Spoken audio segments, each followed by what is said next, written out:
I'm worried about my husband. I want to spend the rest of my life with you. Mistress of Suspense, tomorrow at 9.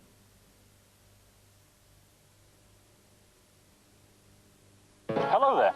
I'd like to tell you about a range of delicious ready meals that don't contain any meat.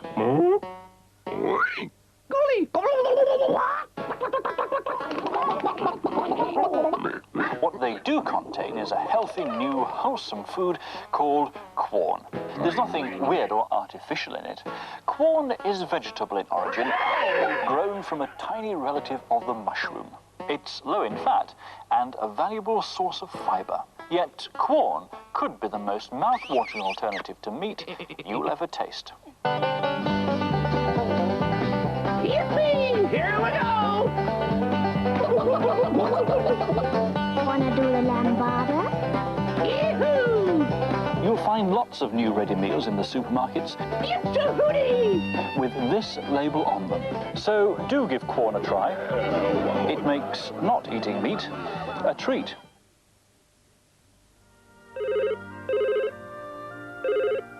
Hello, this is the pottery. I'm not here right now, but... It's always worth taking time for that smooth, delicious Kenco flavor. Because more than 60 years of Kenco's coffee-making experience have now gone into perfecting their freeze-dried coffee. Hello, this is the pottery. So, take your time over Kenco coffee. We have. What's made with pure sunflower oil and has a taste that will make you shine. Vitalite. Vitalite. That's right.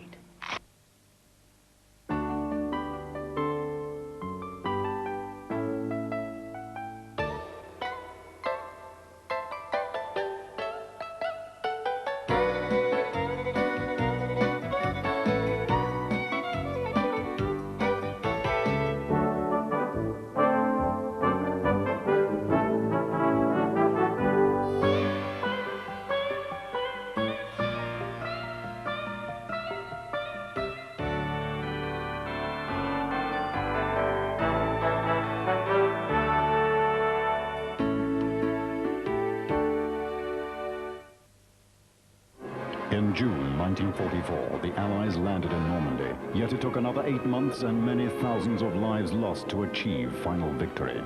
What effect did the tensions between the Allied commanders, Montgomery and Eisenhower, have on the final outcome? The War Within, tonight at 10:35 on ITV.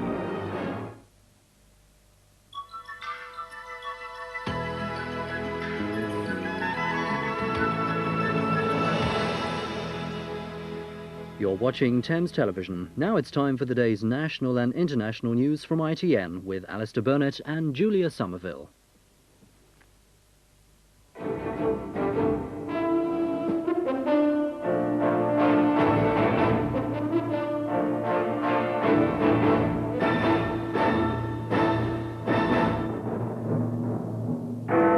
The Football League accepts police can now veto matches. Iraq's president says he can make what the West calls nuclear triggers. Europe's $2 billion airborne radar contract comes to Britain. Ireland's Cardinal O'Fee dies on pilgrimage at Lourdes. And the orphans of Romania who are actually getting Western help. Good evening. The Football League accepted tonight that police could effectively veto the playing of any league match if they believe there'll be serious violence. This evening, the League was summoned to see the Home Secretary, Mr. Waddington, about the violence at the Bournemouth-Leeds match on Saturday. The League's chief executive, Mr. Arthur Sanford, said, "With hindsight, I think we made a mistake." Senior police officers have given ITN details of repeated warnings to the Football League about planned violence by Leeds fans. Football League bosses arrived for a severe dressing down from the Home Secretary this evening, during which he made it quite clear he blamed them for not acting on police advice. It can't be beyond the wit of man for sensible people to sit down together and work out a sensible arrangement. Why on earth can't the Football League sit down with the chief constables and heed their advice? I would have thought that that's a sensible way forward. After the meeting, a chastened president of the league said they had agreed to 36 police requests for a change of fixture this season. Only 2 were refused. One of them was Bournemouth and Leeds. They now accepted they'd been wrong. In future, we are saying that if facts are put before us and the police are requesting a fixture to be changed, we'll go along with it. Earlier, the House of Commons had resounded to denunciations of the fans' behaviour and calls for tougher measures. Is this not a clear example as to where alcohol-free zones can be applied, upon which his departments are currently experimenting at the present time? One Leeds MP said it was only a tiny minority of fans which had brought the club's name into disrepute. But it was others who were hitching a ride on the club's good name this season that have brought this ignominy on the city, and the city ought not to bear the shame of it. The Home Secretary said he'd consider giving the police a legal right to veto matches, but new legislation would take time. In the short term, he said, here, the Football League would pay more attention to police warnings. Abroad, the incident had already undermined efforts to restore the country's tattered reputation. Mark Webster, News at 10, Westminster. In Rome, Italian soccer officials told the Sports Minister, Mr. Colin Moynihan, that British fans who caused trouble at the World Cup would be charged and jailed and not just sent home. The Italians and most of the other countries on UEFA's executive told ITN today they'll support a return of English clubs to Europe. The UEFA president, Mr. Lennart Johansson, said he hoped a decision could be made later this month to let English clubs into Europe, providing their fans behave during the World Cup. Our sports correspondent, Mark Austin, is in Rome. After the trouble of the weekend, Mr. Moynihan's mission in Italy has taken on a new urgency. The violent scenes in Bournemouth and across the country have been well publicised here, in the papers and on the television news.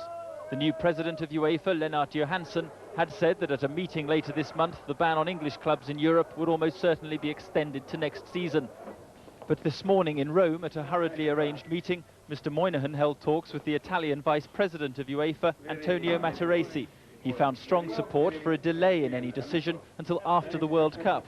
5 years after Heysel, where so many Italians died, they appear in forgiving mood. So suddenly today, new hope for English clubs from an unexpected source. If UEFA agree to the delay, then English fans will be on trial during the World Cup. But the scenes at Bournemouth over the weekend are scarcely encouraging. With security now uppermost in his mind, Mr. Moynihan then went with the British ambassador, Sir Stephen Egerton, for talks with Italy's Interior Minister. The subjects, policing and ticketing arrangements in Sardinia, but top of the agenda, the British government's hope that the Italians would charge and convict troublemakers. Only then can English courts, using a new law, ban them from future matches abroad. Mark Austin, ITN, Rome. The weekend rampage of violence by Leeds fans in Bournemouth was predicted by police 11 months ago. The Football League were officially notified in 2 letters of potential trouble in the town. They were also told by the senior police officer who commands the National Football Intelligence Unit that Leeds fans were planning violence, but the Football League refused to accede to demands for a fixture change. The first letter was written by Dorset Police on June the 26th last year to the Secretary of the League. It was a formal request to move the game from the bank holiday weekend because police resources are stretched in dealing with these outbreaks of disorder.